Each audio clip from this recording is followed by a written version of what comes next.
Woe to you, O earth and sea. It's the Hop Nation USA Podcast.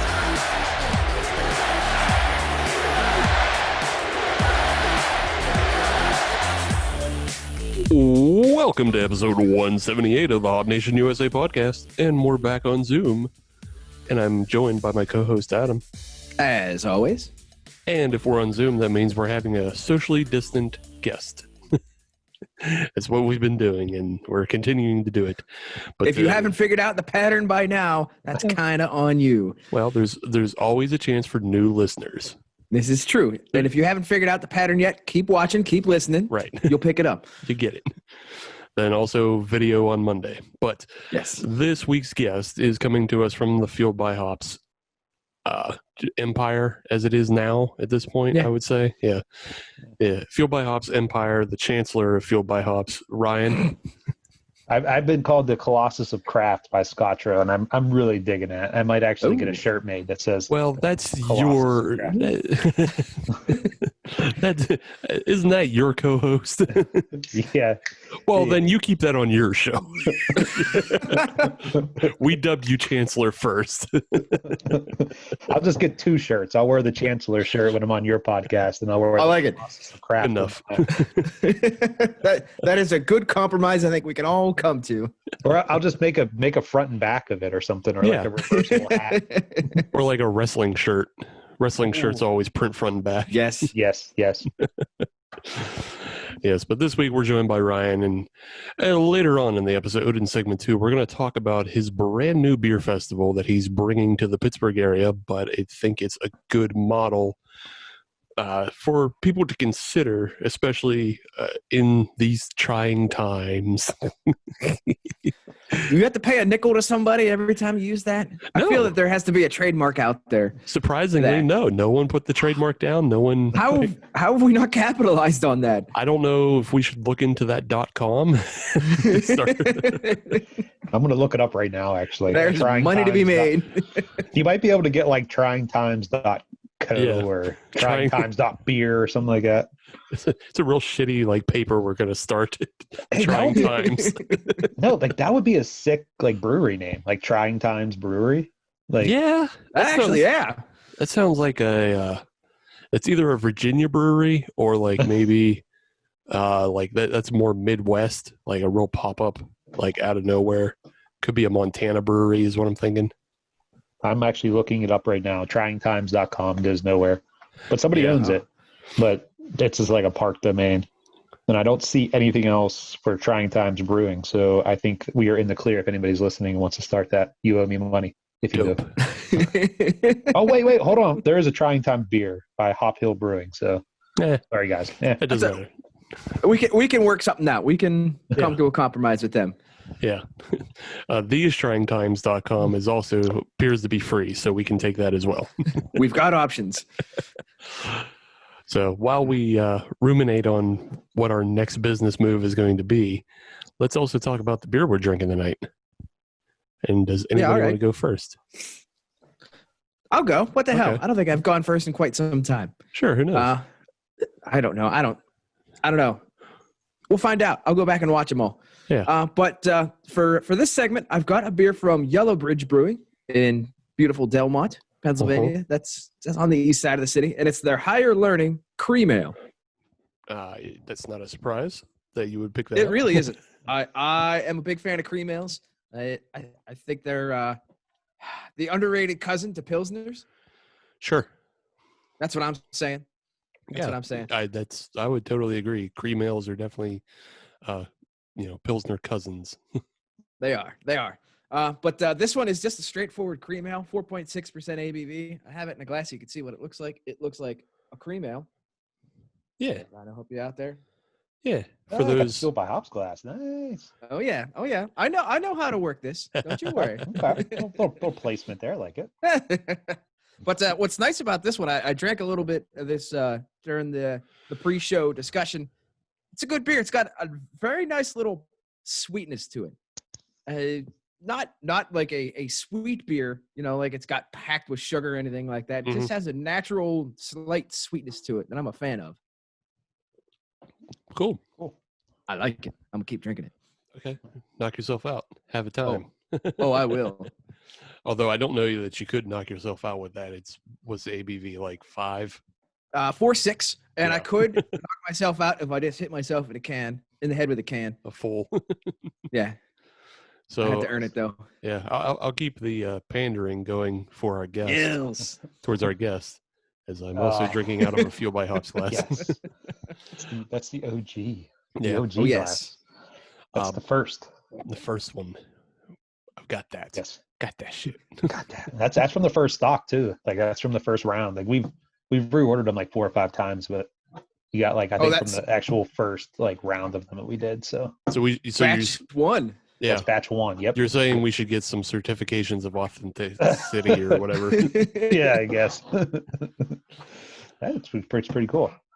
Yeah, but I like that photo. Yeah, Ooh, it's a good one. Too. Yeah, that new light is pretty dope.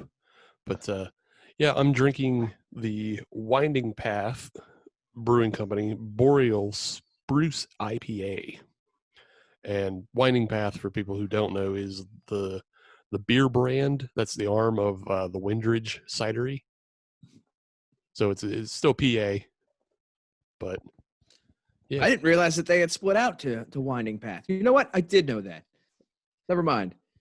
For some reason, that didn't click for a second. Don't ask me why. I don't know. I don't know. They're not because I mean Windridge beers used to be a thing. Mm-hmm. So you used to see the beers and the ciders all carrying Windridge Farms, but yeah, Winding Path is broken out from that to differentiate I guess what you're drinking, and probably due to like maybe having a new brewer there and just wanting to feature the recipes. I'm guessing, but yeah, the Boreal Spruce IPA, it's really good. It's like it's real herbaceous. And it's got a little bit of that spruce spice to it, but it's not like Simcoe Pinecone. Ah, okay. So it sounds like something I might be able to try. Yeah, you could definitely try this. I don't think you would love it, but Okay. you would definitely recognize that it tastes different than most IPAs. I could support that. It has a different flavor profile. So just out of curiosity, where did you pick this beer up at? Oh, that's a good question. I think it was actually House of Brews. Oh, okay. Yeah, I think I got it at House of Brews. All right. Next time I go there, I'm going to have to check it out. It's been a while. It was sitting in the fridge and just waiting for the right time to come out. The right person, and you were that person. Yeah. Yeah, 7.2 on the ABV though. So pretty solid drinker. Nice. Yeah. Ryan, what you drinking? So for you guys who are watching, you probably just noticed me take a drink of my beer and then I just had to spit it out. So actually I got a Party in Bedrock from Hitchhiker, which I love. I love this beer. But this is, I think, the first one that I had in a can. So this is their, I love the title, Prehistoric Breakfast Cereal. Right. Pretty Pebbles. Like, we all get it. But no, like, I have some, like, I just took a drink of it and then some weird, like, plastic. I don't know if you guys can see that. Ew. Oh, yeah. I just pulled that out of my beer. Like, I Ew, thought it yuck. was a hair, but it's some weird, like, plastic thing. So Yeah. I almost drank that. So I just had to spit it out real quick. But it looks like some type of, like, plastic that must have, like, gotten into the can or something. I don't know. But that's, like, the first time it's ever happened to me. So I'm, like, kind of freaked out. But so I'm going to skip that beer. And I'm going to go right to the Hydra from Mortalis. So this one is passion fruit, sweet cherry, and peach. So this is Nice. their sour series. Yeah, too bad you aren't here, Adam, because you would love these. I was going to say, that sounds like right in the wheelhouse. Yep. So these are actually really, really good. This one's actually a little old. It's dated from June. So I'm anxious to see how it holds up. So usually I drink these things like a week when I get them. But found this one in the back of the fridge, and I was like, yeah, what the hell? So I only got one beer tonight now. What am I going to do? I'm going to have to take a break. Sure you You're gonna have. have to- Well, we'll definitely take a break between segments. I'm sure you have beer in your house. I have a few. Scrounge something out. I'll scrounge something up. Sure. I'm sure. Old school, though. I'm drinking it out of the can because my glass. Hell yeah. you know. Yeah, your glass is preoccupied with microplastics. Yeah, it's Billy Mays, man. You know, I got the Billy glass, so Nice. for that. He would Now never. it's now an eco disaster. Oh, jeez. Did I tell you guys a story about how I think Billy Mays' like first wife bought a glass off of me? By all means. Yeah, it was Oh. like, so I don't really pay attention all the time to the orders that come into the store, but somebody bought a Billy Mays glass, which they sell like pretty decently, but not as good as everything else. Mm-hmm. And I got this order from Dolores Mays, and I was like, okay, you know, didn't really think anything of it. And it was going to McKee's Rocks. So I was like, wait, hold on. Billy's from McKee's Rocks, you know? So I was like I sent a text to Billy's son, who I did the glass with, and I was like, hey, like, is your mom Dolores? And he was like, yeah. And I was like, she just bought a glass off me, man. Like, he was like, that's awesome. I'm like, you know, this is it. Like, this is how you know you made it in life. When the greatest pitchman of all time's first wife buys a glass in his honor from you. That's it. I've reached the pinnacle. Go home now. You gotta wonder, is she actually drinking out of it, or is it maybe just a candle on the mantle right now? Hopefully it's not like, you know, some type of like hatred thing where she's like shooting darts at it or something. No, I doubt that. I doubt that. I'm pretty sure they were divorced whenever he died. So Mm. I don't know, maybe they stayed friends or she gave it to Billy. I don't know. But nonetheless, she bought a glass off me, and I thought that was like the coolest thing in the world. So That is. Yeah. Welcome to a new high water mark. That's awesome. I'm gonna put it on the website. You know, Nice. reach out, see if you can get a quote from her about how the quality of your glasses are. everybody buys their glass from the same supplier, so Yeah. there's no, we can't differentiate ourselves on quality. Turn her into the new pitchman for your glassware. That would actually be pretty sweet. Like, I need a Billy Mays to pitch my glass. That is a genius idea, Steve. You're welcome. Like, that would be perfect. Why have I never thought of that? Okay, I'm writing that down actually, because that's really, really good. That's how I do.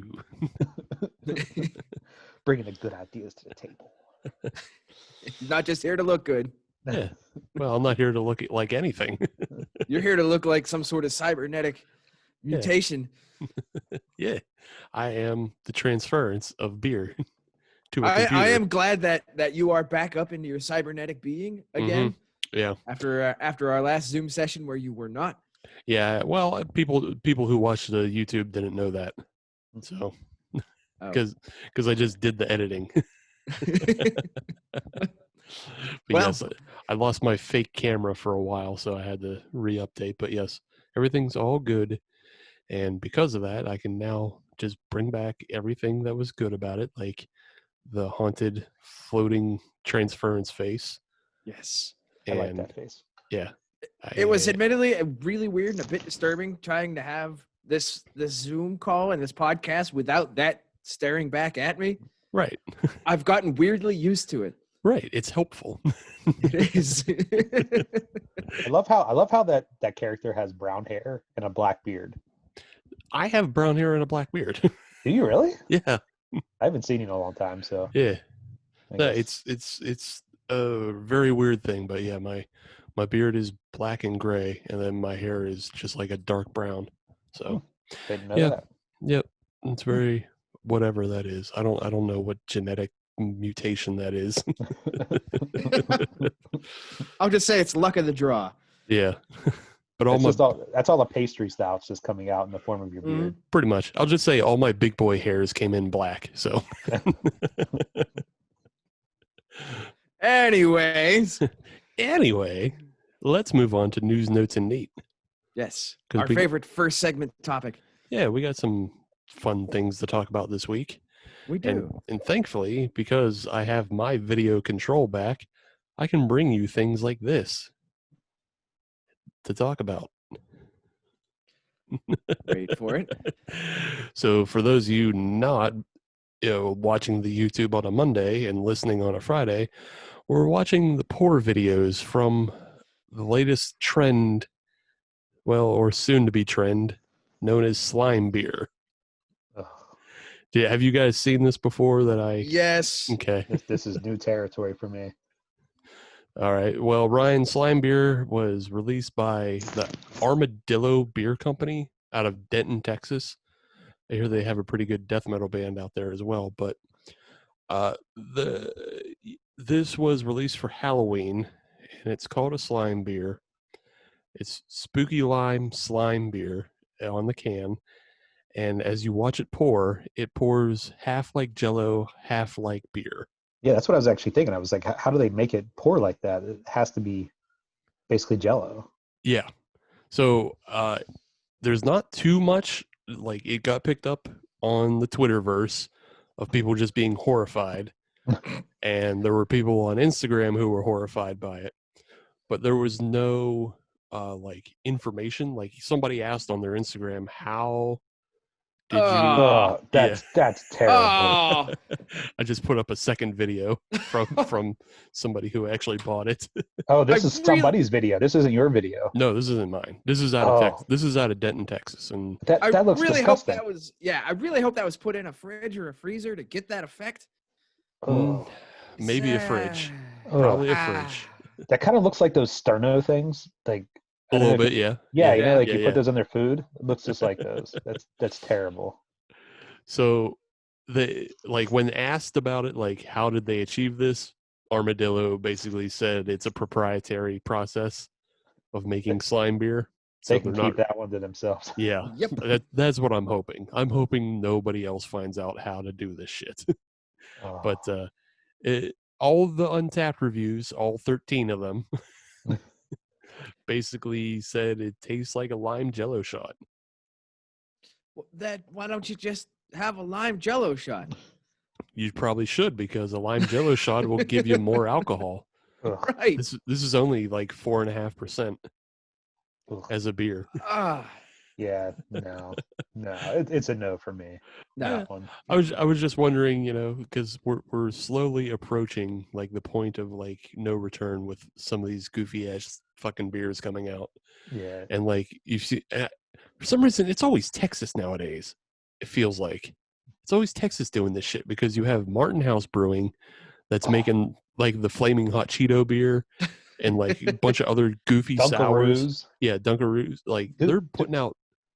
That was like our biggest when we reported on that on the blog. Mhm. That's our biggest post of all time.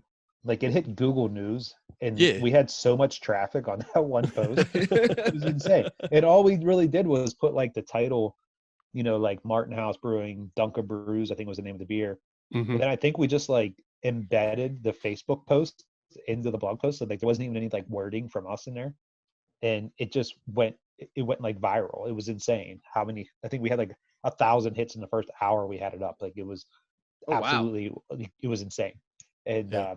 yeah, like they're just pumping out. Like, I don't know who's making the beer there, but somebody in Martin House is just like, what is the dumbest, craziest shit that we can do with beer?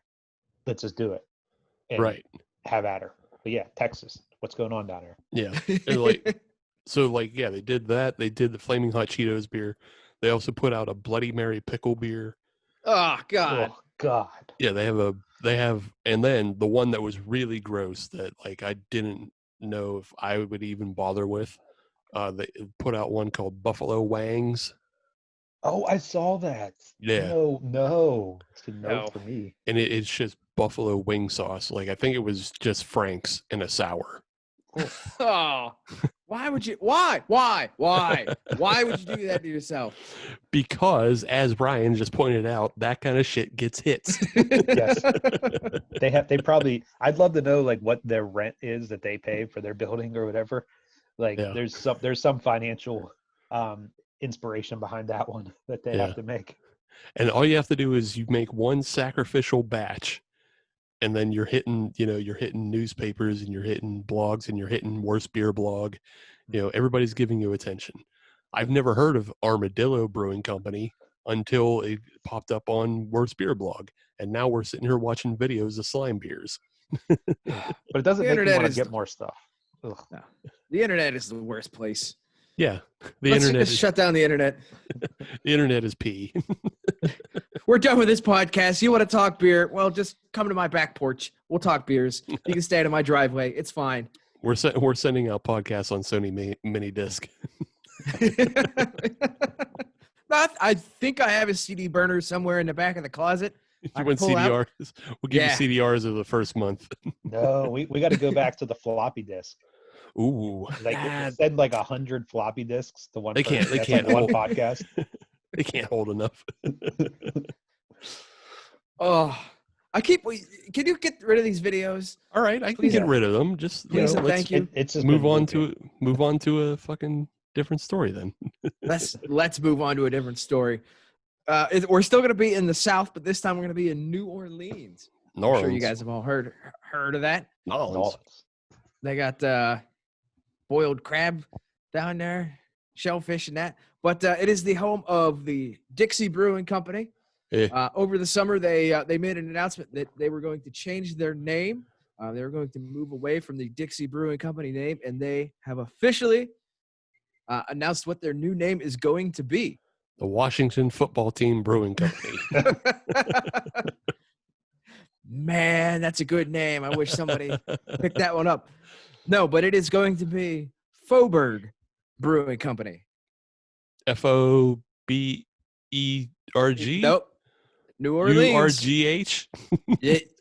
You got to Cajun it up a little bit. Oh, FEAUX. Go Tigers.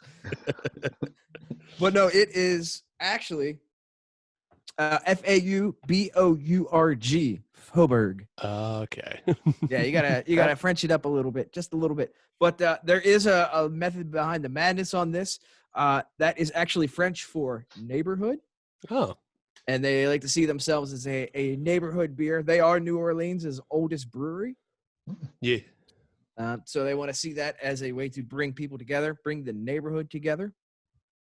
It's a good initiative, considering the way, like, I know when they named it, it wasn't meant to be that way.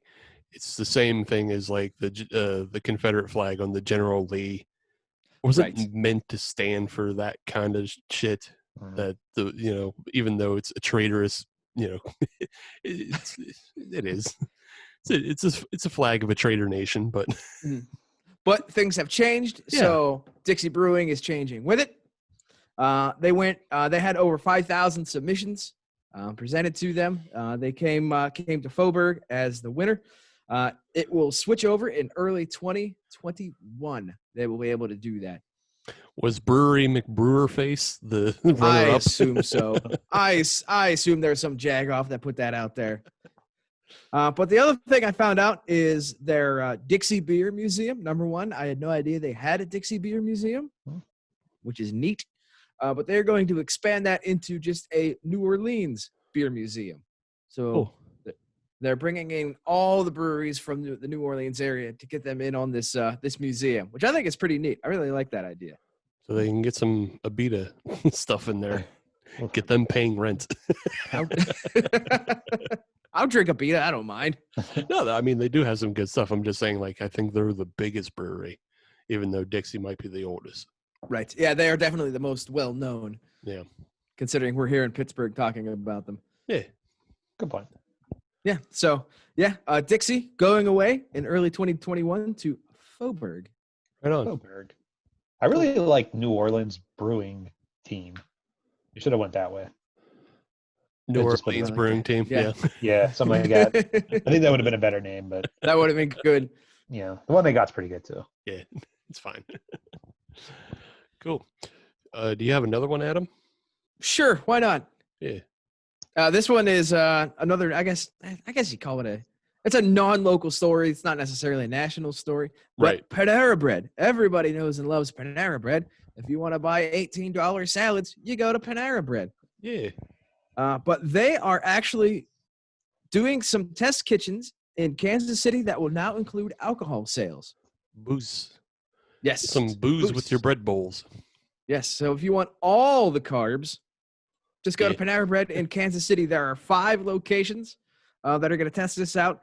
They're working with Menage a Trois Winery. Mm-hmm. You get some stuff there, and Boulevard Brewing, Yeah. which I don't know if we've had them on the show. I've just had them in general. Pretty sure we've had at least one Boulevard on the show, but yes, also just drink Boulevard in general. just in general. Yeah, Yeah. they make good beers. I like them. Yeah. But they're going to offer 3 different Boulevard offerings. There's the pale ale, the wheat, which I assume is their unfiltered wheat, It and a is. seltzer. And I had no idea that a seltzer was going to be made by Boulevard. I had no idea they were going to do that. I think it's like a strawberry lemon basil seltzer. Oh, all right. I mean, Yeah. that makes sense at Panera Bread. Yeah. I mean, it's for the crowd that shops at Panera. They're not really going to want to get down on Boulevard's barley wine program with their No. overpriced broccoli cheese soup. Lighter fare. They're going for a lighter fare. I wonder if they're going to go for the same deal where for 99 cents you can add a cookie or a pastry onto your beer. You know? That'd be kind of cool. Put it on the rim like an orange wedge. Just put a cookie on there. Oh, Yeah. hey, you're on to something now. The gears are always turning. The everything bagel spout. Oh! Don't say that too loud. Somebody's gonna pick that up. It's probably already been done. It probably is. Wouldn't be That's, surprised. $46 for a drink, which honestly, for a pint of Boulevard, yeah, I'll pay it. I'll pay that. Yeah, it's fine. It's Yeah. not terrible. The Boulevard we had on the show was their Easy Sport Recreational Ale. Oh, that's right. I Yeah. remember that beer. That was definitely an easy drinker. I could see that one being on the menu at Panera's. Yeah. From what I was reading though, the Panera, it's even taking on like a name for this service because it's coming. You have to buy alcohol after 4 p.m. So it's okay, it's the program is called Panera Tonight.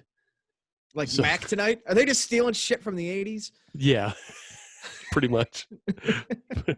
It's just like it's like Cartoon Network switching over to Adult Swim. Yeah. We're no longer Panera. We're Panera Tonight. So now we have beer and wine. Kids go Panera home. after dark. Yeah, exactly. Kids go home. It's getting rowdy in Panera. Mommy's getting into the Pinot. Yeah. All right. Well, one last thing I wanted to bring up. Sure. It's just a little bit of election news. It's very Mhm. simple. I don't think it's going to be too divisive for this program, but John Hickenlooper, we've talked about him in the past with like he was the governor of Colorado, but he was also one of the original craft brewer owners in Colorado when he opened Windridge Coop. Or That's an OG brewery there. when he opened Wind Coop Brewing. There you go. I was thinking about my beer. Yeah, but he opened Wind Coop Brewing back in the late 80s, and that's the brewery that's famous for having that bull testicle stout. Oh, Yeah, to bring everybody back up to speed. But he actually won his election to become a U.S. Senator from Colorado, making him the first craft brewer to be a U.S. Senator. Assuming you don't count the old school home brewers that I'm sure there was a bunch of back, in the 17 and 1800s. Where it wasn't a hobby or a business, but it was a lifestyle. Right. Where it's just everybody brewed back then. Yeah. and still nobody makes money. Right. Right. So I think- still poor. That's our end to get a U.S. Senator on this show, Steve. Yeah. I think that's our path to success. Yeah, we can do our best now. I mean, Michael Mueller of the Building Breweries podcast, I believe he had John Hickenlooper back when he was just the governor. So Yeah. Just slumming it as a governor. So yeah, I think we can maybe try to swing it and see if we can get him on. Get him on before he gets sworn in January. Yeah. Do you have a statement for the people? What can you promise us? The people of Pittsburgh. Yes. Yes. Yes. What you as a Colorado senator can do for the Pittsburgh people. The floor is yours. Yeah. So yeah, that was one little neat thing I had to mention. Yes. But So yeah, speaking of misspeaking, let's come back to the beer. And I was drinking the Winding Path by Windridge. So you are really struggling with this, and I don't know why. It's a lot of W words. And I had speech therapy as a kid, so this is all too hard. This is the final exam. Exactly. But yes, the Winding Path Boreal Spruce IPA. It's a really easy drinker. I mean, I don't know if Adam would be in love with it. I'm okay with that. Yeah. It still is an IPA. But it has like a maltiness to it. But it's still just, I don't know, too sprucey, it's got a little bit of spice to it that comes with like that treeness. Treeness. Yeah, treeness. But it's still not Simcoe blast your palate, pine cone. So It's still a respectable beer.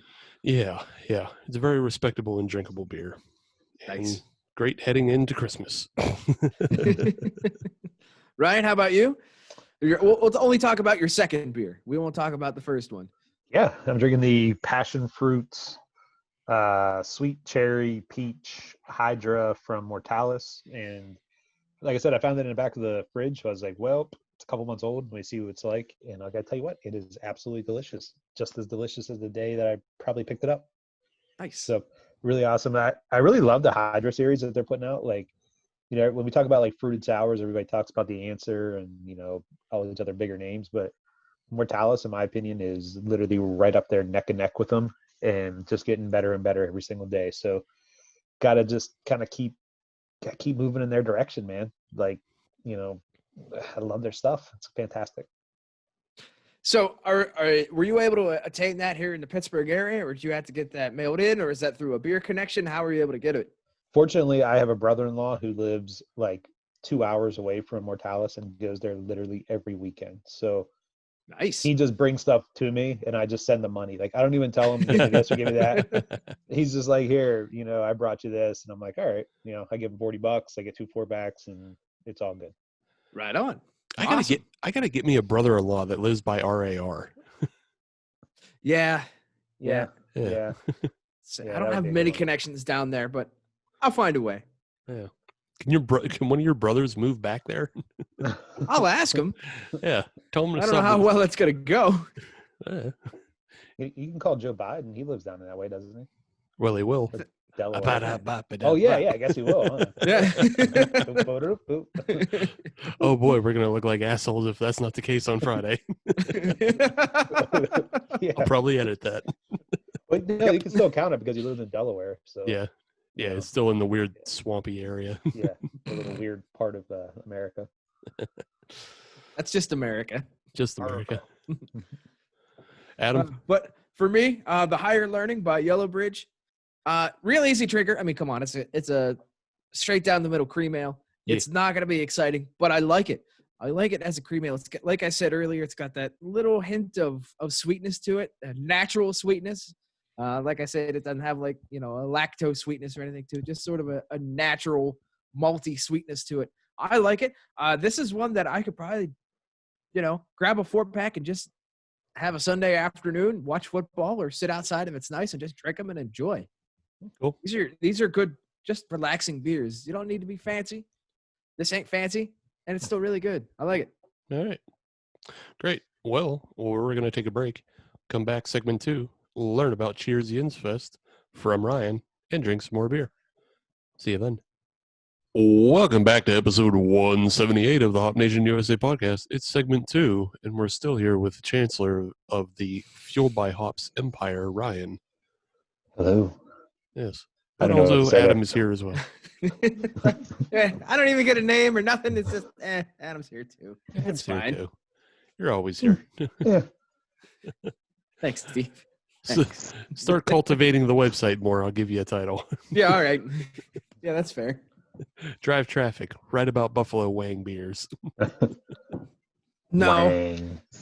no, thank you. Yeah. With that, though, we are speaking to Ryan, but we're also drinking beer, as always. Yes. So let's move on to the second beers that we're drinking this evening. Ryan, I'll let you go first because you had kind of a misfire the first segment. So I'll let you see if you recover on this one. So I was actually inspired by Adam and went down to the beer fridge, and I found an other half cream get the honey down in there, Ah. which is a honey cream IPA. Oh, that is a lot going on. Yes, yes. Huh. So I grabbed a 4-pack of this when I was up in other half in the Finger Lakes, actually. And this is absolutely delicious. Not my favorite other half beer, but if you're into those cream ales and like that honey vibe and IPAs, all that good stuff, there's a lot going on in this one little beer, and it is phenomenal. Nice. Is there any mention of like what it's hopped with? You know what? I could probably find that out on Untapped or something, but I don't know. But it's 6%, so nice little easy drinker, and don't really know what it's hopped with or anything else about it, but it is damn delicious. Fair enough. I was just curious because I'm like, I don't know exactly what you would hop with honey, Yeah. So yeah. I'll go. I picked up something unusual for myself, but not the brewery. You'll understand when you see. So I'm very curious now. Yes, the brewery is not unusual for me, but the beer is. I picked up a fruited sour. Really? Yes, but I picked it up from Prairie. Okay. All right. That makes sense. I said to myself, surely the people whose stout game is completely on point that I love, they won't steer me wrong with a fruited sour. And did they? Their stout game is on point. Oh man, what a nice way of saying that beer sucked. It's honestly not that the beer sucks. It's just it doesn't work for me. That's all it is. It sounds like you are trying to describe the way that I would describe an IPA. Right. Yeah. 'Cause, I mean, there are like fruited sours in the world that definitely work for me, but they're always the way sugary, way hopped up, dessert garbage. Mhm. And this is a lot more down the road of a tart. So this is the Prairie Punch, and it's a sour ale with blackberry, cherry, and lime. And I mean, that should have told me that it was going to be too tart for me, but it didn't. I still tried it. It's only 5% alcohol too, surprisingly, but yeah, it's just a little bit too sour for me to fall in love with. And if you're watching on the video, you can tell that like just no light gets through this at all. Mm-mm. It actually reflected light and made its own bounce. But yeah. Yeah, it looks very smoothie-ish. Yeah, it's very close to smoothie. Like there's a bunch of shit floating around in the glass. There's a lot of stuff clinging to my glass Mm-hmm. as I drink it. So there's like a lot of puree in there. It's just, it doesn't fly for me being too sour. But So was there anything on the can about obviously trying to keep it cold or anything like that? no, there was nothing on the can about that, which is surprising because Yeah, it's very. If it has that much puree in it, so Mhm. yeah, it's surprising to me because I've seen this can sitting out warm at different Oh. places. I bought it cold, Mhm. but I did see it sitting out warm at other places, and I guess it was fine. Well, hopefully they don't have to learn a lesson the hard way. Yeah, hopefully. So maybe it's just not enough. I mean, again, it only said it was 5% on the ABV, so maybe it's just not. Or it's also possible they pasteurized before they put it in the can. Right. They may have been able to find the limit and then walk it back half a step. Yeah, walk it back half a step, or just kill everything in there. So There's that too. Right. yeah. Not sure, but otherwise, yeah. Adam, Ryan, you guys would probably like this. But Yes. Well, sours are my game, so I would Mhm. definitely enjoy it. But I have an update actually on the cream get the honey. So I actually did some research here, i.e. went to Untappd, and where all the professionals reside. right, And the description that is on Untappd is cream get the honey is a honey cream IPA brewed with tons of oats, like everything else the other half does, and hundreds of pounds of raw New York State orange blossom honey, then hopped lovingly with, get this, it's actually not that surprising, mosaic. Oh, all right. Um, but they mentioned that at the end, so that's like the last piece of it. So obviously the hops aren't the focal point of this thing. No. But yeah, this one's super delicious. I just love like other half and their oatiness, I guess I should say. How they have like just a really great like mouthfeel and stuff. And this is one of my favorite breweries out there. Nice. You had me going for a second there. I thought maybe you're gonna say Fuggle, and I got really excited. I haven't had a Fuggle beer in a while. Oh, I love me some Fuggle. That's the only hop that anybody should be able to use. Yeah, mosaics and like everything. So yeah. Well, when you get your own North Korea, Adam, you can make sure everybody brews. That's Fuggle. right. But for now, I'll just drink other people's beers. Yeah. And for me, I guess we're all just going on a sour kick for this segment because I also have a sour. I have the sauced from Union Brothers. If you're paying attention to our Twitters, you saw that Steve had a Sunday fun day. Hell yeah. That included this beer. Hell yeah. But now I'm going to have it on the show because I had it in my fridge and I wanted to drink it. It's a good beer. So here it is. It is a good beer. I really like it. The fact that I like it and Steve likes it at the same time says a lot right there. Now, yeah, before you get into it, Adam, just for me, this one was on the side of sours that I enjoyed because it was tart, but it also was just a lot more like breakfast juice. Yes. It was like orange juice for me, but with, passion fruit and mango. Yeah, Dole juice. Yeah. The Dole combination juices. Yeah, yeah. That's also 5% ABV. I think it is. Oh, I'm sorry, 5.5. I almost chopped half an ABV off there. But yeah, this is a really good beer. This is a good beer for like very early fall. Things are still warm, but you can tell in the next couple of weeks it's going to start cooling down a little bit. Yep. This is I like this beer. I hope I can find it again because I'm going to buy it. This is the first beer I think this is the first beer I've had from Union Brothers out in Zealand, Opal Harmony area. But I'm gonna get some more one way or another. I know such a big secret too about them, and I want to tell you, but you can tell us when we're not recording. Yeah. I don't know if I have permission to do so, but there's really, really good stuff happening out of there. I love those guys. Yeah. It's not the first beer I've had from them. I've had beer from them at Beers of the Berg, which is like when I first encountered them, but it's definitely the first fruited sour I had by them. Mm-hmm. And that for sure is a real good brunch beer.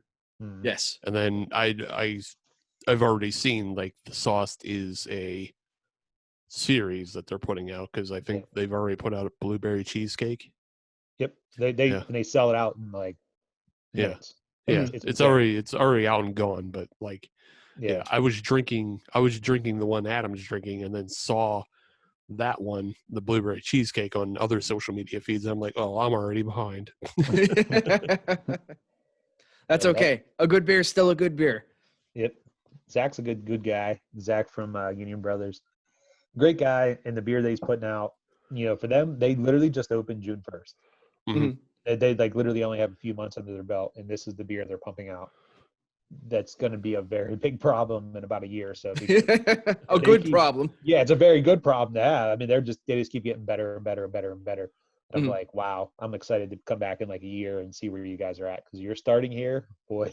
Yeah, you're going to be top notch in no time. So high ceiling. They got a high ceiling for those guys. Definitely. The poutine fries are really good too. Did I say that right? Poutine. We say poutine on here, so yeah, poutine. Yeah, yeah. Jeez. That's the other thing. I haven't been up to their brewery proper, but I have heard that their food is very good as well. Very good. Yep, I've heard that from multiple sources. That's good to know. I haven't heard that, but that might be now an afternoon trip. Yes. Yeah, I haven't heard that, but now I have. Got to catch up, Steve. Come on. Yeah. Well, speaking of Union Brothers, they are one of the breweries participating in Cheers Yinz Fest this year. That is true. That is correct. So we're talking with Ryan this week because he is, the organizer of Cheers Yinz Fest. And it's, in a way, it's your way of supplanting what was going to be your Fueled Fest this year. Yep. Unfortunately, Fueled Fest has been pushed back, and you can talk about that as well if you want.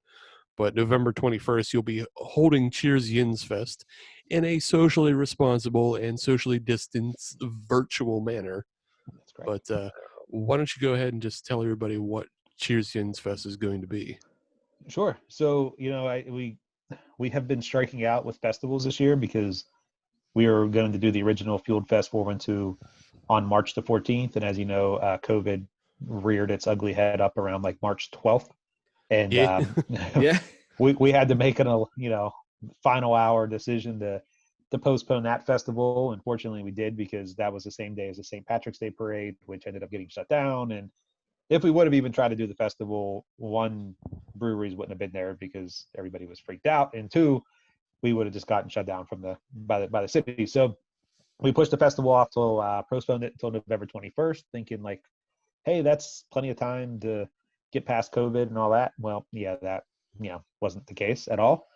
So we basically said, you know what, we are getting like sick and tired of trying to do a festival and not be able to do it.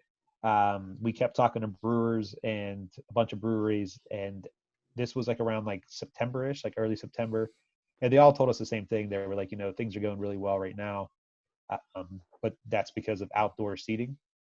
So like, yeah, we're able to keep ourselves afloat with the outdoor seating, but every single one of them was like, we don't know what we're going to do in when it's cold weather hits, right? Because capacity is still going to be limited inside.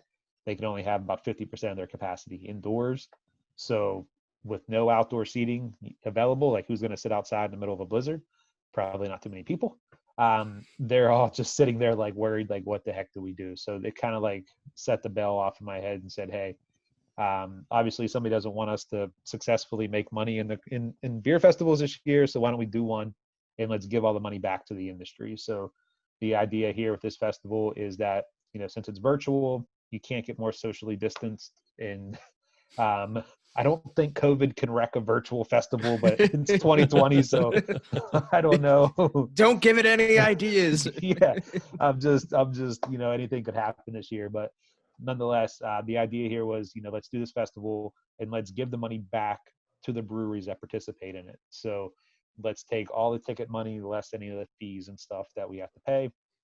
Let's take all the sponsorship money that we're getting in, and let's take it and let's divvy it up amongst the breweries that participate in the event. So it's our little way of giving money back. We're not going to solve any of their major financial problems or anything like that with the festival, but it's just going to be a great way to accomplish a couple things. The first thing is put a little bit of money in their pocket before the cold weather gets there. And two, really remind everybody that your local craft breweries need your help through this winter. Like if we only accomplish that, I will find this festival to be successful. Just reminding everybody that, hey, yeah, we all love those hype breweries from all over the place. We get it, but your local guys down the street really need your help. They're going to really need you this winter. So get out there and support them. So it's going to be a really good day to just celebrate craft beer, support craft beer, and just have a good time with everybody. So we are super excited to put this event on. Nice. So you're talking about local craft breweries. Can you give us a kind of a lineup, a hint of who all is going to be involved? Yeah. So when we started reaching out to breweries, it was really an interesting dynamic, because normally when you like ask breweries if they want to come to a festival, they kind of just tell you to kick rocks. And then you just got to keep asking. And then every now and then you'll find somebody who will be like, yeah, well, I mean, I'm a small guy in the game. The bigger guys have like people's cell phone numbers that they can text and stuff. So they get yeses. But what we're doing, we started like just literally shooting emails out to breweries that were in our network, and we got a good response back. So we were like, okay, we need to like put some rhyme or reason to this festival. So we reached out to a couple of the larger breweries that we know. And what was cool about that was all of them, most of them anyway, came in and they were like, yeah, we want to just participate in the event, but we don't want to actually take any of the money. Give our share of the money to one of the other breweries that can use it. So we started seeing this cool dynamic happening. So that kind of led us to say, okay, well, let's reach out to some smaller breweries that we think are going to have, more difficulty than the other places. So I won't say which ones we were thinking, or which ones are keeping the money and which ones are taking the money. We'll leave that between me and the breweries. But nonetheless, so locally we have some really, really great options. We have Hitchhiker, who's going to be a part of it. Inner Groove, who I don't know if you guys have had anything from Inner Groove recently, but their stuff is absolutely amazing. and I love everything that they're putting out. So we have Hitchhiker, we have Intergroove, we have Sobles coming along. Union Brothers is going to be there. Altered Genius is going to be at the event. Lavery out of Erie is going to be there. A couple of bigger names like Vitamin C is going to be there. We have Mustang Sally out of Virginia is going to be there. Outer Belt and Wolf's Ridge out of Columbus, they're both going to be at the festival. So we're going to have kind of a nice little geographic mix of people, and then also different size breweries.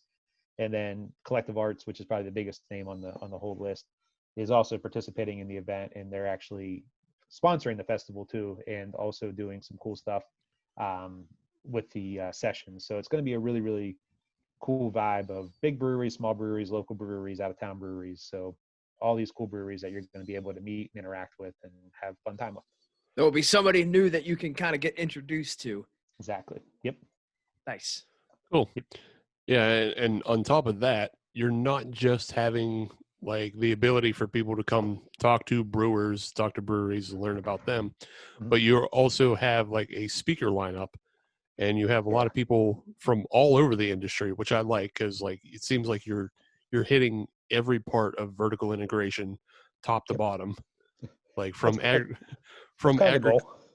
I mean from agriculture, because you have Brendan from CNC Malt. And then you also have people from marketing, as well as Jen Borer from Hoot Design, who does can art. So you have all these people, but they're all going to do presentations as part of your speaker schedule, which is in a way very similar to like the craft brewers conference. Yeah, that was kind of the goal.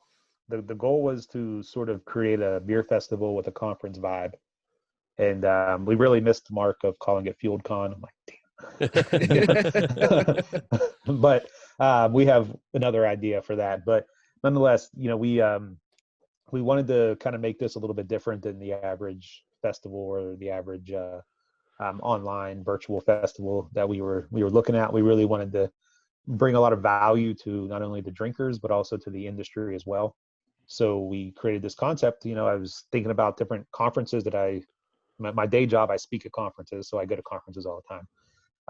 But I was like, you know what, let's get some big name speakers to see if we can do keynotes.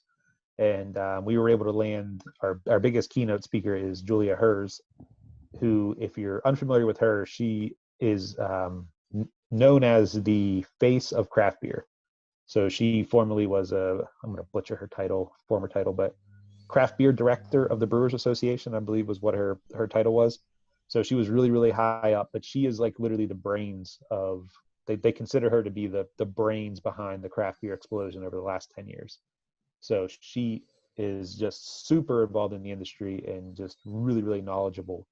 But she lost her job with the Brewers Association during COVID-19. She got laid off. So she kind of became the perfect fit because, here it is, somebody who's you would think would be bulletproof in the industry was impacted by COVID-19. So she obviously landed on her feet because now she's a speaker and, kind of has her own gig going. But she's going to kick everything off and talk a little bit about the current state of craft beer and different things that we can do during these trying times. Yeah, see that? Trying times. Someone's getting paid $1. Yeah. So no, yeah, she's going to kick everything off for us. And then we have a second keynote speaker who's actually sort of local to the area. Her name's Barb Baker. She goes by Siren of Stout. She's the vice president of a collective called Fermentum. And it's a woman collective that's helping women bridge barriers into craft beer. So that's going to be really cool to get talk a little bit more to her about what she's looking to do. She's from Steubenville, so she totally understood the Yinz thing, which I thought was really, really cool. Because most people ask me about that, but yeah, she totally got it. And then we're also going to have some local Pittsburgh people have come together and created like a diversity and inclusion panel for craft beer, which they're going to kind of follow things up. So we're going to have a main stage area with our kind of keynote and main panel. And then we're going to take a little break. And then we're going to bust right into a series of half-hour what we call breakout sessions. And there's going to be breakouts for the drinkers, and then there's going to be breakouts for the industry people. So like Steven talked about, on the industry side, we have Lion Vines Hop Farm. Great guys. They're going to talk all about hops, and trust me, these guys are going to literally give you an education on hops. They're amazing how much they know. But we also have some marketing people in there, content on draft, talking a little bit about social media. Aaron Gore from Fresh Pits Consulting is going to come in and talk a little bit about better educating your staff on beer styles and things like that.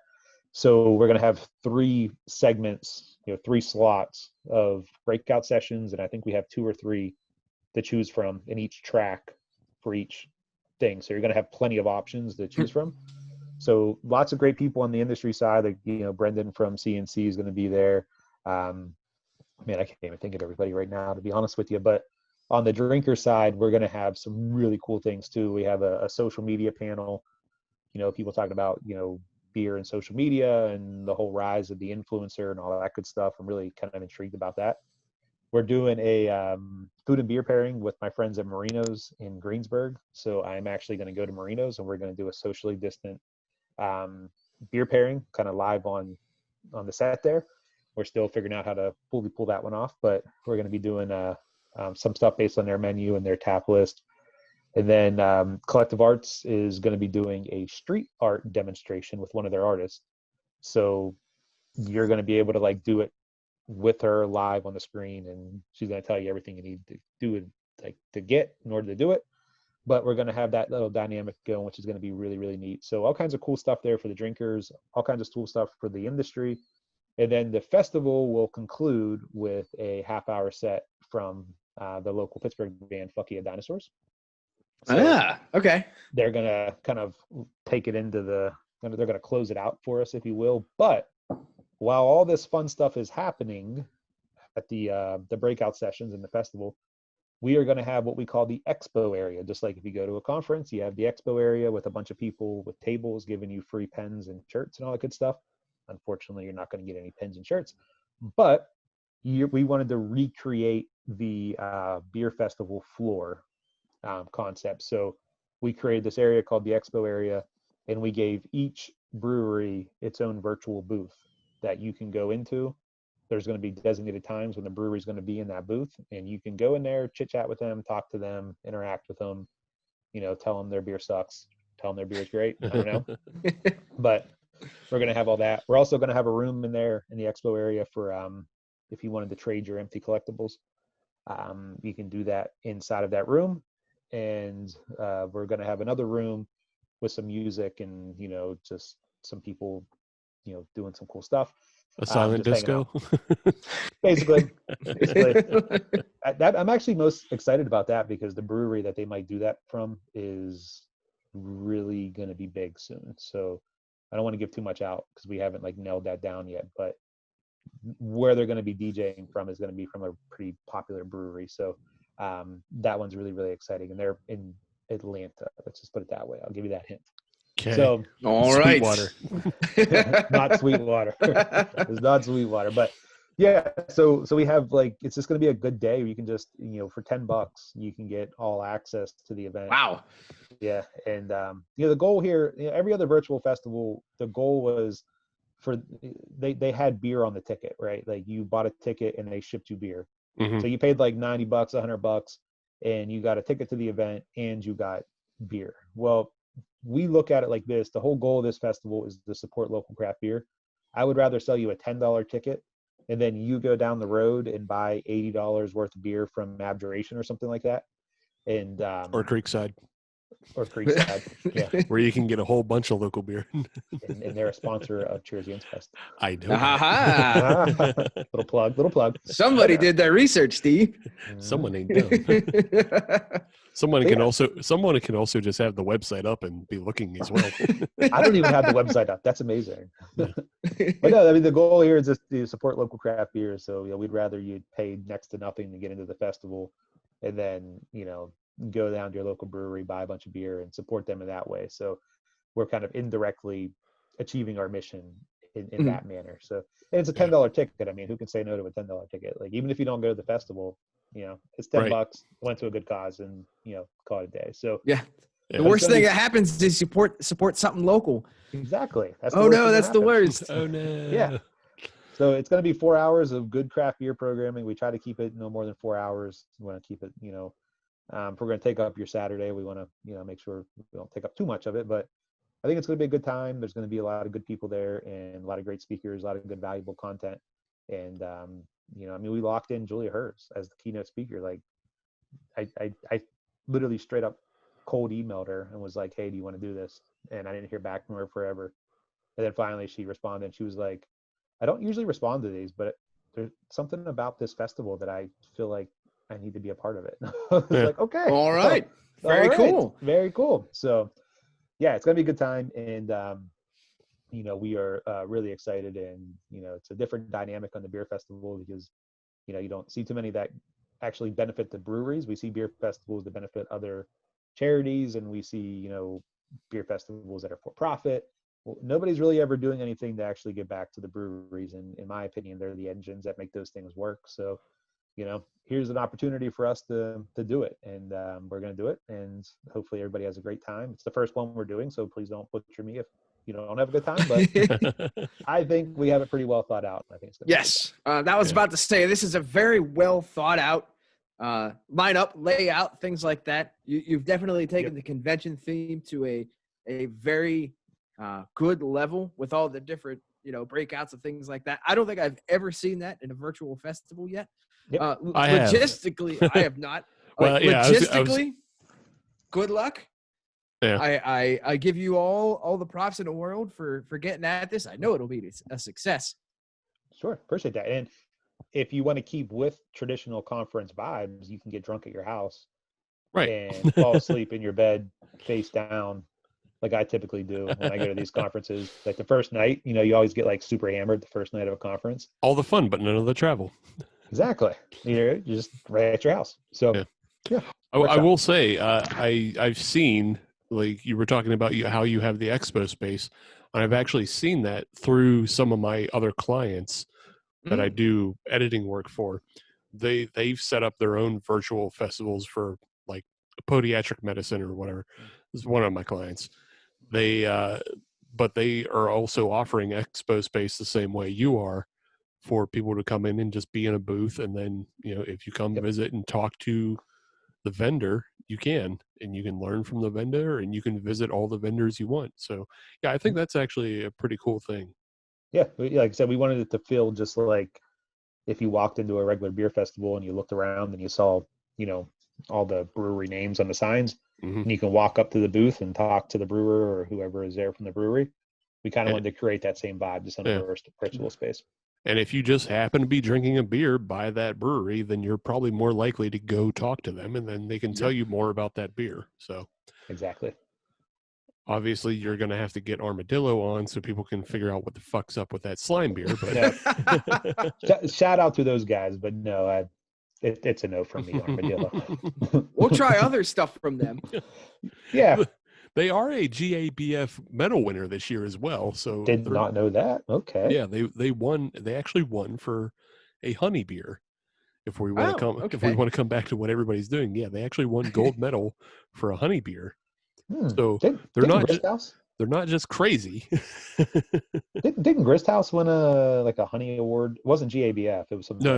It was for some sort of bee foundation or honey coalition. Yeah. Great, Adam.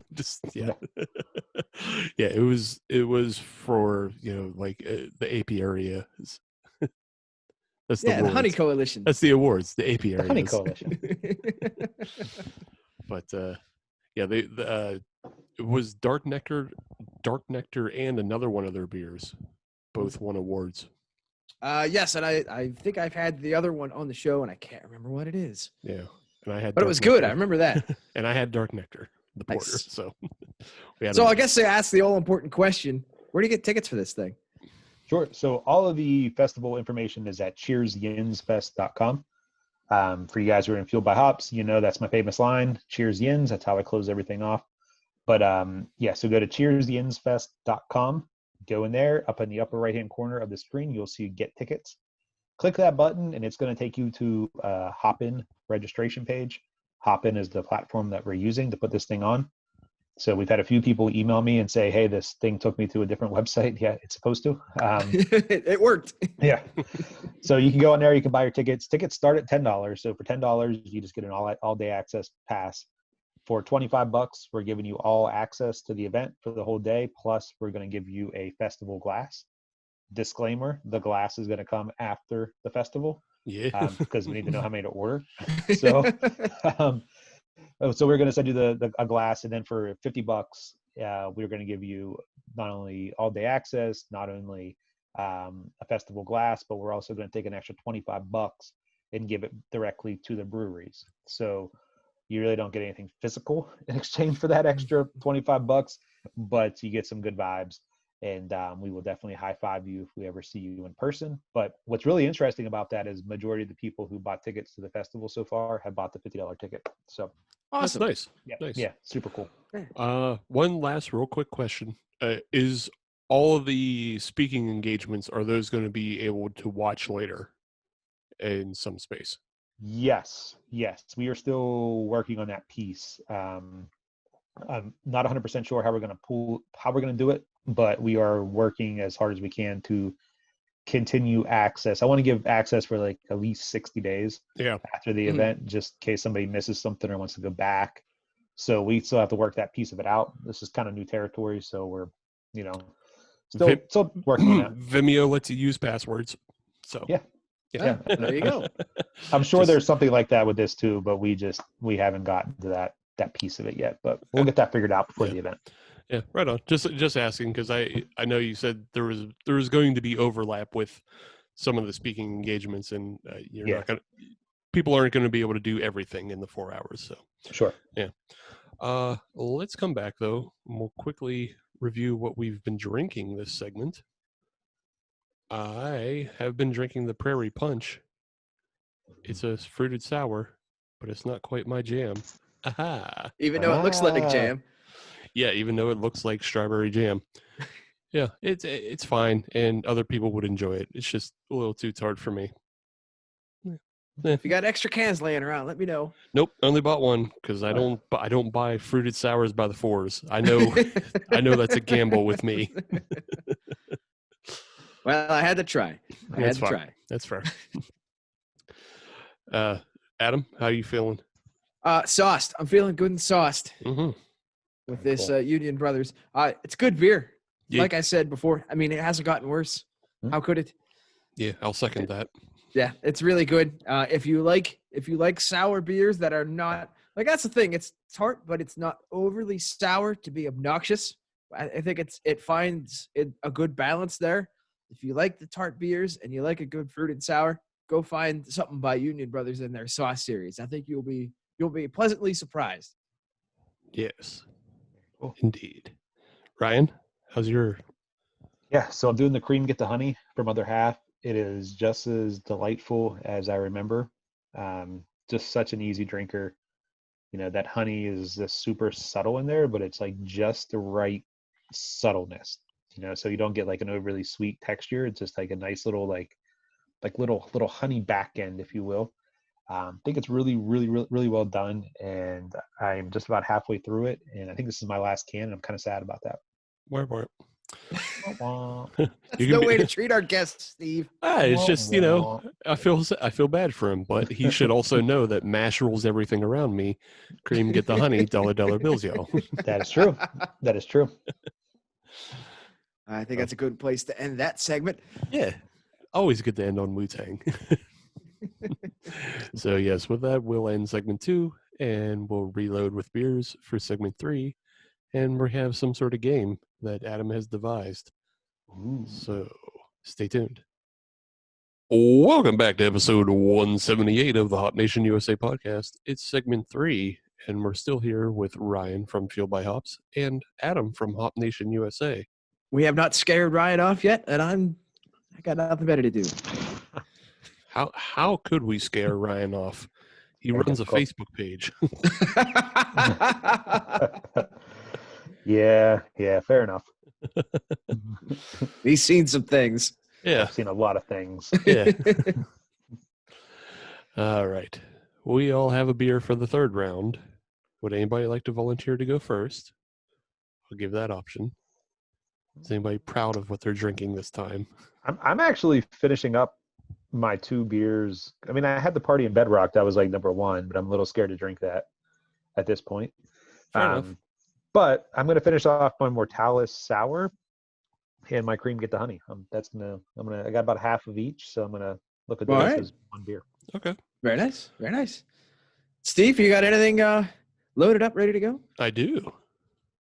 That's why I was giving everybody else a chance to go before I dunked on everyone. Okay. But I'm going to give Hitchhiker a redemption. Nice. I'm going to give Hitchhiker a redemption because I have some marshmallow. I knew that was coming. I could see it a mile away. I know, you That was had to have. really good. I had that too. It was really, really good. Yeah. It was really good. Yeah. Marshmallow, for those who don't know, it's not made with a prehistoric fruity cereal. It's made with a spooky cereal. Hint, hint. Hint. It's very clever ways of skirting that IP. But yeah, it's a stout. It's 8%. It's made with Count Chocula. What else do you want to hear about it? You don't have to hear anything else. You're Yeah. going to like it. Ooh, have you guys been to Fury recently? I just had to throw this in right now. We're talking about cereal beers. No, I haven't. No, that's too far. I need to. I like them, but it's too far. They have a puffed, and it's made with Reese's, whatever that's called, Reese Puff cereal, I guess is what it was referred to as. Mhm. I just had it last night for the first time. It's amazing. It literally is an amazing beer. You need to go there right now and get it. Well, Okay. not right now because they're probably closed, but Right. tomorrow. Yeah, as we're recording right now, they're closed. But Yeah. yeah. I like their beers. It's just it's too far. I need distro to my area.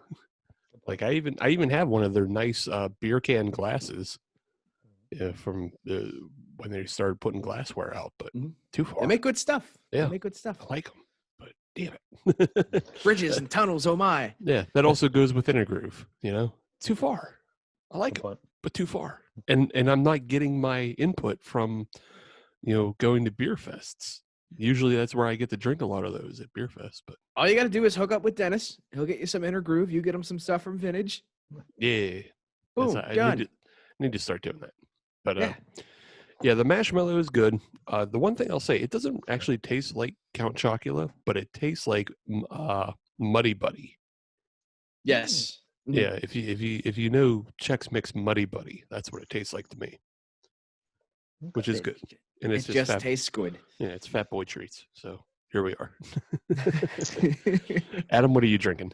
So I also have a Pittsburgh beer, and this is a first for this show, this particular show.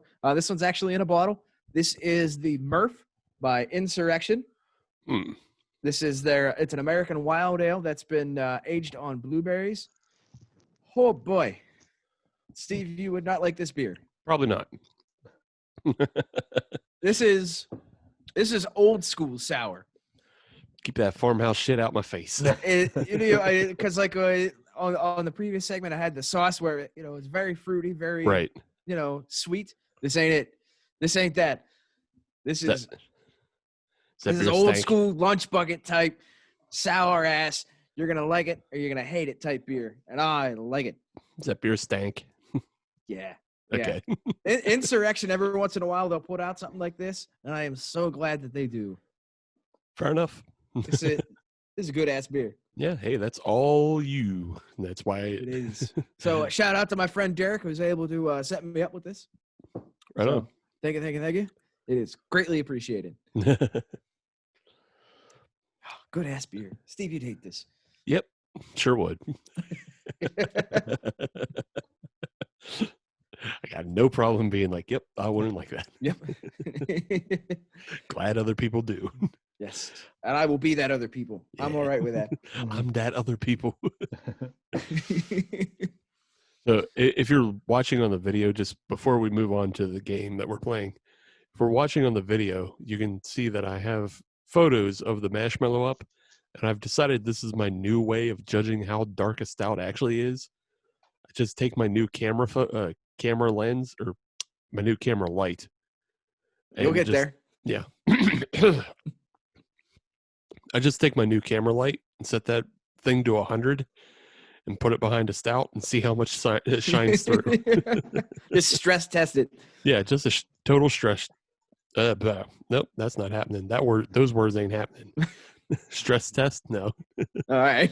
Yeah. But yeah, just to see how deep it'll go. And as you can see, light doesn't completely penetrate the marshmallow, but you do get a pretty like strong like redness on the outside. Looks like vampire's blood. I'm not sure what you did with that photo, Steve, but kudos. That is a really nice looking photo. I didn't do nothing with it. It's just that light is fucking bright as hell. I don't know. It just looks like a really nice photo. I know. I did just put that light behind it, and it just illuminates the room, and I don't look directly at it. Well, you've done good. Thank you. Well, what did you do for the game? Made shit up. That's cool. Yes. We're going back to an old classic where we are ripping people off. Hell yeah. And we are going to get into a rousing game of Word. Yeah. So, Ryan, I don't know if you've ever played Word on here or have ever watched a certain ESPN show that occurs at 5:30 Eastern with two old newspaper guys, a couple of curmudgeons, talk sports. I've heard of this show. Of this show. Yes. It's PTI. There's no sense in covering it up. To me, it's the last true sports show on ESPN. Everything else is filler and garbage. But what we're going to do is I'm going to give you a phrase, and you need to fill in the blank with whatever comes into your head. Yes. Okay.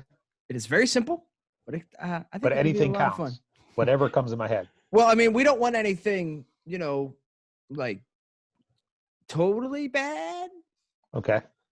I mean, racism's out. Yeah. Yeah. Well, oh yeah. Of course. I I mean, I don't think that would come to my head, but okay. No, I wouldn't expect that either. Please don't answer beer prompts with racism. That's not great. That would be preferred greatly. It's a lot of hard editing on my end too. Yes. I don't love it. Yeah. I'll be on Worst Beer Blog tomorrow. Yeah, exactly. We'll all be there. Yeah. We won't all shame be walk. there. No, no It'll way. just be me. I'll sacrifice. There you go. All right. I'll give both of you this question. You both will be able to answer this question. Yeah. So, Ryan, you are the guest. So you get the choice. Do you want to go first? Do you want to go second? I'm going to go first. Excellent. I like it. All right. So, Sweetwater Brewing being acquired by cannabis company Aferia is blank. Awesome. Why? Because I'm very pro cannabis. Short and sweet. I like it. Yes, I I really think there's a lot of great benefits to it, and we need to legalize it because it's just stupid for it to not to be legal. So the more steps we take in that direction, the better. John Fetterman has found a new friend. And those that are not in Pennsylvania, that is our current lieutenant governor, the former mayor of Braddock, which is the home of Brew Gentlemen. So I assume he's a beer drinker as well. Yes, I he believe is. so. I mean, he Yeah. definitely looks like a beer drinker. I'd sit down and have a couple of rounds with him. He dresses like a brewer, so He really does. yeah. One of the reasons why, Brew Gentlemen was able to get their space that they did. And yeah. Mm-hmm. Yeah. So, Steve, I'll ask you the same question. Sweetwater Brewing out of beautiful Georgia, being acquired by cannabis company Aferia is blank. That is interesting to me that a cannabis company would buy something in Georgia. Did they, in the election? Explain yourself.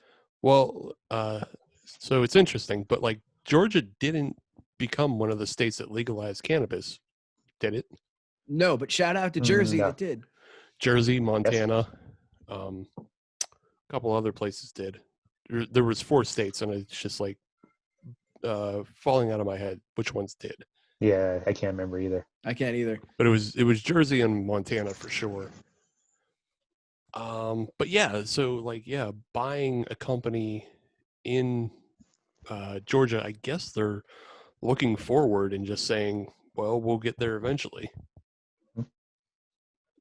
So I like yeah, I mean, we're now at 33 states that have legalized medical cannabis.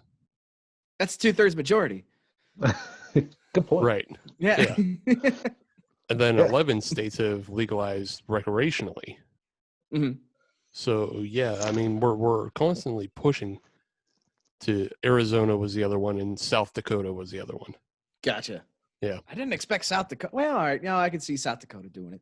Montana, though, I mean, Yeah, Montana's a weird one, but I think they're fiercely independent, so I can kind of Here's- see that. Yeah. One, Montana is fiercely independent, and two, Montana doesn't really have that much of a population to begin with. So Yeah. all you have to do is think about Missoula being the big city center. Mhm. That's also like it's a college town as well. Mhm. So all you're really talking about is you just need that one city to fucking go. Well, Bozeman. Bozeman, Yeah. too. You know, Yeah, Right. Bozeman. It's a pretty liberal area.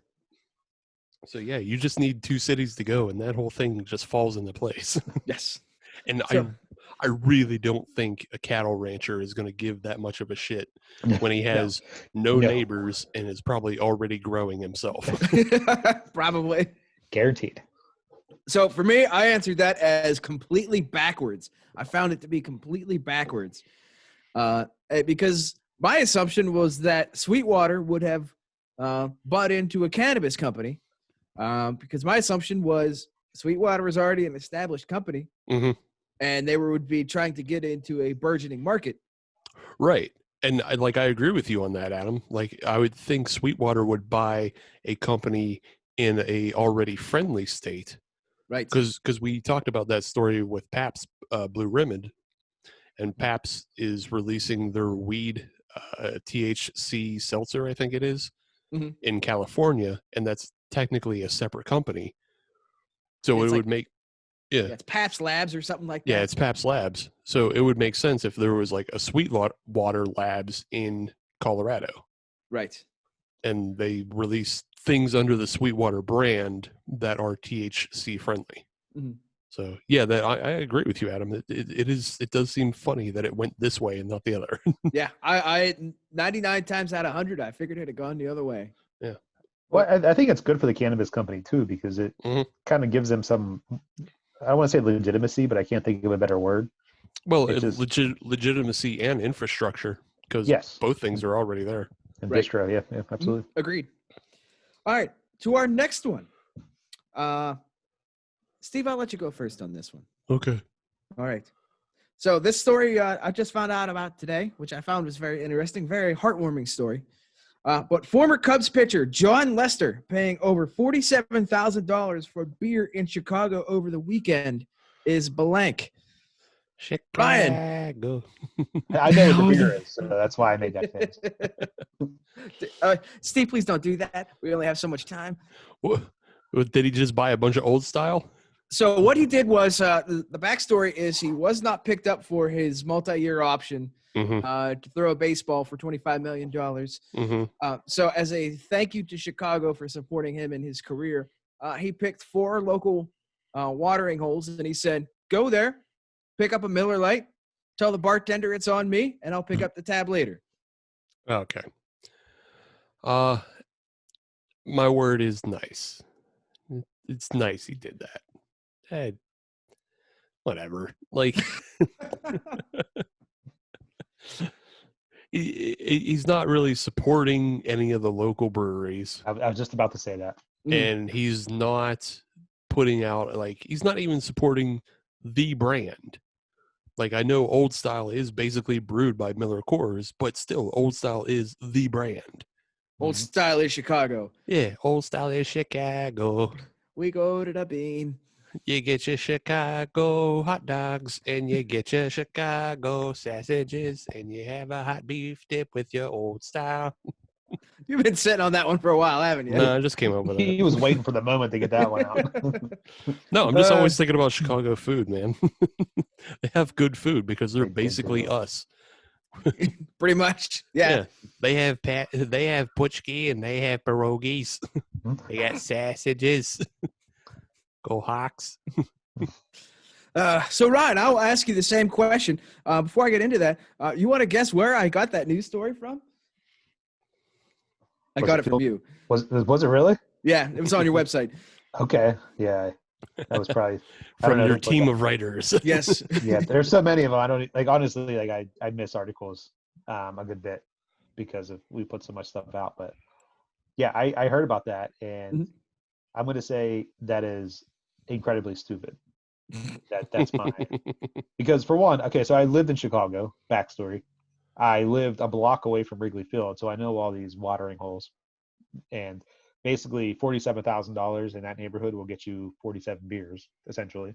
Damn. Because that's what it costs. Like it's so incredibly expensive there. But like going back to Steven's point, he didn't do anything to support local craft beer. Put more money in Miller Coors' pocket, which not really too cool in that. The Cubs are in the same division as the Pirates, so it's okay to shit on them. So I'm going to take the moment and shit on him. I know he's going out the door, but nonetheless, he can get shit on a little bit on the way out. But yeah, I just think it would have been better if he would have. Imagine if he put $47,000 into the pocket of some little brewery in Chicago that was like just getting up off the ground. I mean, they probably couldn't even put that capacity out. He probably would have had to use 3 breweries to get that beer out. Right. And they would have been set for a month. Or exactly, especially during a pandemic. And during these times, I think they should have went about it just a different way. But I don't have $47,000 in my pocket to throw out on Miller Lite for a bunch of other people, so I guess I don't really have much say in this combo. But So to give Mr. Lester a little bit of credit, there is a little bit more to that number. It was not just $47,000 directly for Miller Lite. That was split. $31,000 was for the beer, and the remaining $16,000 was in gratuities. okay, well that makes it a Alright. little bit better. That makes it a little bit better. Yeah, so it wasn't just, all right, here's a $47,000 tab, and here's an extra 20. Don't spend it all in one place. Shout out to So- that bartender who's probably at the car dealership right now. Yeah. So credit where credit is due. He did at least, take care of those that were serving and working in the watering holes. Yeah. So, Sure. He could have done a little bit more with it, I guess. right. But I think it was still a goodwill gesture. Yeah, But goodwill that- gesture. It's like I said, it's nice enough. Mhm. And even though he's not supporting local breweries, he is still trying to keep the local watering holes afloat. Yes. But he So should have it- bought them all Chicago beefs because Yeah. I would have liked them more. He's done that. I think it was just slightly misguided, maybe miseducated. But all in all, I think it's a positive thing. Good point. All right, Ryan, you are next up. And we're going to stay in the beautiful state of Illinois. Ooh. We're going just a little bit further north to Evanston. Well, wait, hold on. Before Oh. we go further, can we Yes. not use my last name because I do still have some parking tickets in the state of Illinois for when I lived there that I have Ryan not paid. X. Yeah. Okay, go ahead. All right. Yeah, I'm sure we can figure something out. Mhm. Evanston, Illinois. That's the home of Northwestern University and those nerds. A little up north. Yes. But they have an alderman, which is their version of a councilman or Yep. council person, that has considered banning all outdoor drinking games if you are in the view of a neighbor. And that Oh. is blank. That's very stupid because that's the home of Northwestern University. So Nerds like to drink. I've seen it. does anybody even care? I mean, like, honestly, I don't think Oh, it's there even are a people point. who care. it's probably like a handful of people. I mean, if you're in a college area, like, who cares if a bunch of kids are out there playing beer pong out in the backyard? You know what I mean? Like, who cares? They're, Right. they're not doing anything. They're not hurting anybody. I don't know. Starts I with a don't- K, ends with an Aaron. Good point. Good point. And there are a lot of Karens out there, but nonetheless, I mean, I think in that town, just knowing what I know about it, like, I think that's probably the least of worries for that area. I don't see where it's going to be that big of a deal. I think it's dumb. Yeah. Steve, what are your thoughts? Evanston, Illinois is considering banning outdoor drinking games, and that is blank. Dork shit. Wait, what kind of shit? Dork shit. Dork shit. Okay. Yeah. All right. Yeah. So Anybody- well organized? Yeah. Anybody who is looking to tattle on people for playing drinking games on their own property is a fucking dork. And you should not respect them in any way. You should tell them to shut up and then find ways to call the cops on them. All right. Yeah. For me, I my word was a workaround. All it was an excuse where you're right. Somebody didn't want to have a party or a gathering going on, so they had to have a workaround to be able to shut that down. Mhm. You know, they weren't doing anything wrong. Right. And that's the workaround that they're trying to implement to be able to shut down outdoor fun and noise complaints. Yeah. It's real obnoxious. Think of the children bullshit Yes. Yeah. of like, oh, what if my kids see somebody playing beer pong or flip cup? What will they think? How will I explain it to them? How do you define the term beer? Like how do you define the term beer game? Like, what if you're in your backyard with a beer in your hand and you're playing tic-tac-toe? Right. Right. Or drink till you can't. I've done that a couple of times in the backyard too. Guess what? Everybody's a winner in that game. Yep, except for your toilet. Touche.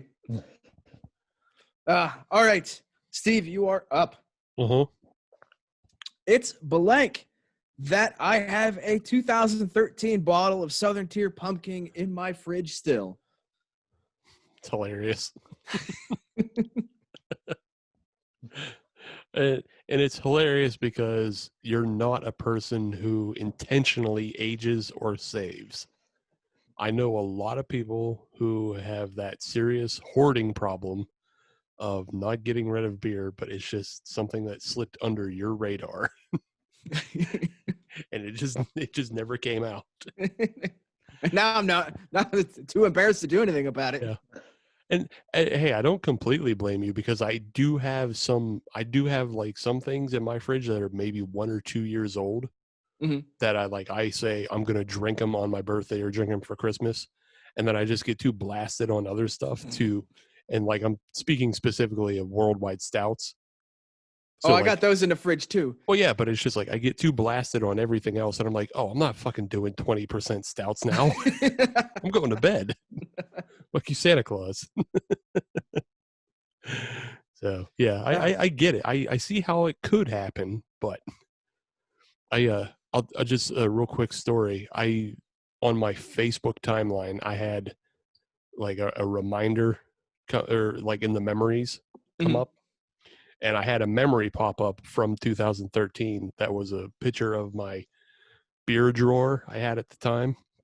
Ah, very and nice. It was a Pumking, a Warlock, a creme brulee, and a Heavy Seas holy sheet, just all sitting in the crisper drawer. I was like, yeah, fuck vegetables, I guess.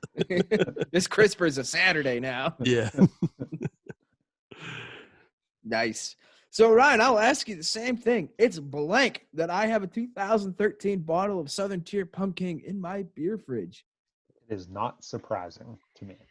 And I say that because I used to be a big Southern Tier guy, but they just don't seem to really have like their quality hasn't gone up with the rest of the craft beer world.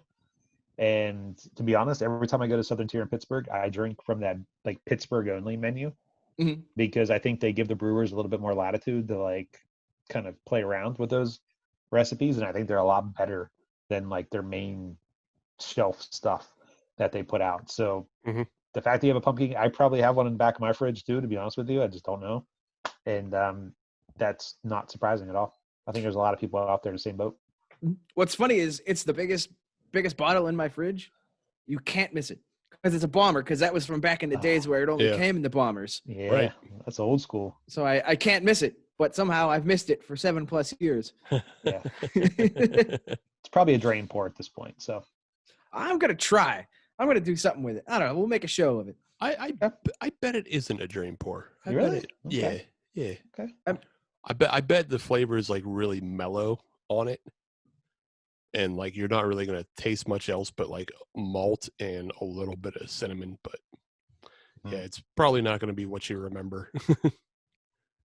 Steve, maybe we need to have an old-timey episode where I have the oldest beer in my fridge, the oldest beer in your fridge. The oldest beers in my fridge are all high octane. We'll do it on a Saturday. That way we don't have to worry about going to work in the morning. Okay. All right. I think I've got at least a 4 or 5 year old worldwide stout in there as well. Yeah. Ugh. Oh yeah. Oh, Those are still definitely good. But yeah. Oh yeah. That ain't going anywhere. oof, that is goof juice. So Ryan, it is time for our last question for the episode. Are you ready I'm ready. to fill in the blank in our game of word? The number of 4-pack can rings in my house is getting blank. Out of control. It's I keep taking them down the couch because couch will actually like recycle them and sanitize them, do all that good stuff. But it's like I take them all down there and then they just replenish. They just come back. They regenerate. Yeah, they literally, I think they just like give birth and make new ones, or either that or I just spend way too much on beer, which is probably about right. But yeah, it is literally out of control, and I keep stacking them up, and then I put them in a big box, and then I bring them to the couch, and they're like, "Whoa!" When I walk in the door, where'd these come from? And I'm like, "Yeah, it's pretty bad." It'll be the same thing next month. Yep, see that next week. Be there. Yep. So, Steve, the number of 4-pack can rings in my house is getting blank. It's non-existent. Oh, Non-existent. Ooh. really? Yeah, I'm a shitbird. I just throw them away. Oh, Okay. you're one of those people. Yeah, sorry. Well, bring them over to my place next time. Okay. I'll save them. I mean, I'll only have one at this point because right now I only have the marshmallow 4-pack ring. Well, that's fine. We'll get a stack of 2 or 3 and bring them over. Okay. Okay. Yeah, sorry. I just throw them away. I'm shitty. That's all right. So for me, it's kind of, I'll use the word mind bending because in the before times, my drinking ways and means was typically at breweries, at bars, things like that, where everything was on draft. So I never really had that physical record of what I drank looking back at me. But now I do. Fair and enough. it's making me It's eye-opening. reevaluate some things.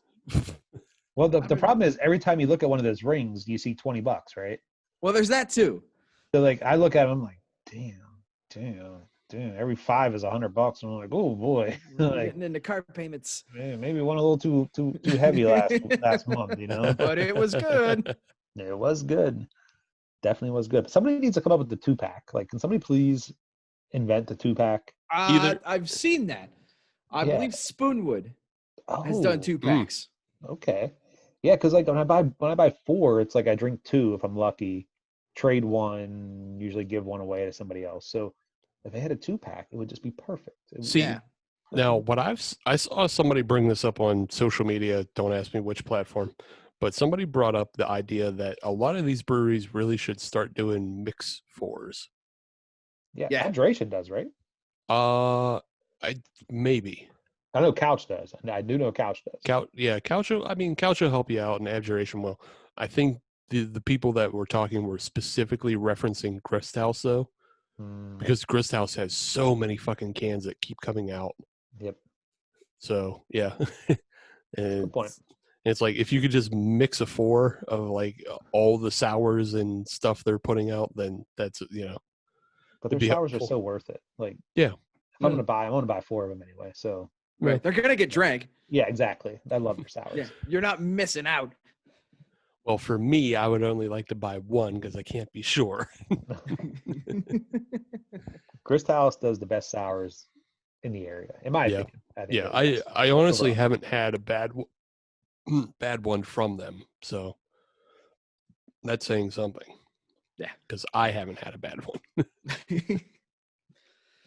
So that, ladies and gentlemen, is how you play Word. That's how you rip off a nationally televised show. Yes, I don't know sir. anything about intellectual property theft, so I've never done it before in my life. So thank you, Ryan X, not from Chicago or formerly of Chicago. Let me drink from my Billy Mays glass. In the OxyClean color. I did have permission though from the family to put his face on, but didn't get permission from OxyClean to use their colors. But whatever. Yeah. We won't tag him in social media this week. It'll be okay. So speaking of IP theft, if you want to promote any glassware you're selling this week, or We're pulling away from IP theft. I know you've had some designer design some glassware for you that is not, completely a ripoff or anything. I don't know who that guy is, but Yeah. So our thinking was, I mean, first of all, like, okay, so I literally think the industry is to a point now where we have ripped everything off. There's no further we can go. I'm sitting here thinking of like IP theft ideas, and I'm like, no, this guy did it, that guy did it, like these guys did it. Like we've run out of ideas to steal. So that kind of led us to start thinking in like a different direction. We were like, well, what do we have that's original? And then we were like, well, we have this awesome like community, and all these stupid things come out of this community, not like dumb, but just like sayings and things that come out of there. I'm like, why don't we build glassware around that? And so we met up with Tom Ness, who is the artist for Voodoo. And I started just throwing these ideas at him. Like, when we see a big beer, we don't, Fueled by Hops, we don't say, oh, look at this big beer. We say whale watch, right? Like there's a whale, or watching it, right? So we're doing a whale watch glass. And then every Thursday, everybody drinks Tippas. So it's Tippa Thursday. So we're going to do a Tippa Thursday glass, but we're doing it in like this like cool manner where we're like making these mascots and things like that. Like it's going to be really like super funky. So I'm like way more excited to design those glasses than I am to like rip off Ninja Turtles or something that everybody's done. It's much more organic content. Yeah, it's like the Barstool Sports effect. Like you don't get it unless you're like part of the community, but that's what makes it so much better. So we're actually like building glassware in that manner now, and like all of our merch is going to move in that direction. And awesome. I'm like, that's pretty cool, because how do you stand out in craft beer these days? Be original, because everybody else is taking everybody else's stuff. I mean, not trying to down talk anybody, but instead of using somebody else's brand, you just use your own brand now, and that's who would have thought? Yeah. But we built it, so it's there, and it makes us stand out. And we're creating a mascot who's actually going to be a whale. Probably by the time this podcast airs, it'll be done. But I was like, I need a mascot, and I was like, well, what should my mascot be? And I was like, wait, who uses a whale as their mascot? Like nobody does that. Carvel. So, like that's different. Who is it?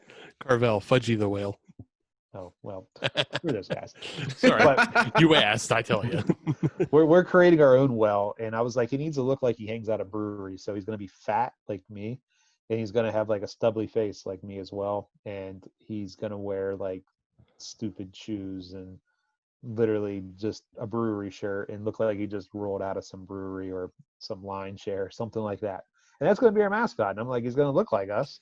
I feel personally attacked. Yes, like it's. I have so many cool ideas like going around in my head that everybody's like, when are you going to put out this next Chappelle glass? And I'm like, well, I'm kind of over that. Like I'm more excited to do this stuff now. Or everybody's looking for we were talking about. I can't remember which one we were talking about. We were talking about doing something before, and I just kind of like abandoned it. And I was like, yeah, I'm just like more excited to make stupid glasswares around the dumb things that you guys say and do. That sounds way more fun, right, than doing anything else. So yeah, that's going to be our game plan moving forward. Good. Cool. That's awesome. Right on. Everybody can find that on all the platforms that you're on.